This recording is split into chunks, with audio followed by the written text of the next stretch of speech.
ชีวิตบ่มีอย่างแน่นอนเพราะฉะนั้นแล้วต้องเฮ็ดมื้อนี้ให้ดีที่สุดมื้อนี้มีเวลาว่างจากการเฮ็ดเวียกพอดีผักตีนมีในสวนก็เริ่มแก่ค่อยเองก็ได้เก็บผักหมดนานเพื่อที่จะเอาไปคั้นส้มการเฮ็ดสวนควบคู่กับการเฮ็ดเวียกนะมันบ่แม่นเรื่องง่ายเลยได้ทุกคนตื่นมาแต่เช้าต้องได้แบ่งเวลาแต่งอยู่ครัวกินหดสวนหดซ้อนกะเกมกินข้าวแล้วนุ่งเครื่องไปการพอเลิกการมากะเปลี่ยนเครื่องเปลี่ยนของลงสวนมันบ่แม่นเรื่องง่ายเลยได้ถ้าคนบ่ดุมันอีหลีแม่นเฮ็ดบ่ได้เด้อเฮือนค่อยน่ะปลูกผักหรือว่าเฮ็ดสวนครัวนี่นะป่านว่าอยู่ในครอบครัวมีประมาณ15คนนี่แหละเฮ็ดแท้เฮ็ดว่าเบิ่งค่าน้ำแต่ละเดือนน่ะ200,000ปลาย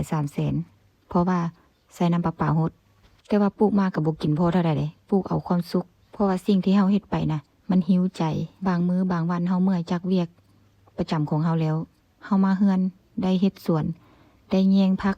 ได้รดน้ำซำนี้เฮาก็มีความสุขแล้วเพราะว่าสวนหลังบ้านนี่น่ะมันเป็นที่ที่สงบสุขเฮ็ดให้เฮามีสติเฮ็ดให้เฮามีวิธี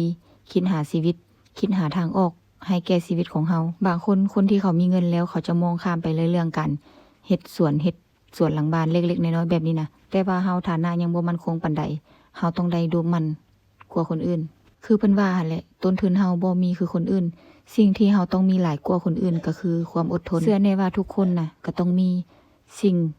อุปสรรคที่เข้ามาในชีวิตแต่ว่าวิธีแก้ไขปัญหานั้นของแต่ละคนจะบ่คือกันเกียรติบทบาทหรือศักดิ์ศรีมันบ่สามารถให้เฮาดำรงชีวิตต่อไปได้มีแต่เงินเท่านั้นที่ดำรงชีวิตเฮาได้ต่อไปและการที่เฮามีเงินน้อยเพราะฉะนั้นเฮาจึงได้เฮ็ดเวียกเสริมก็คือ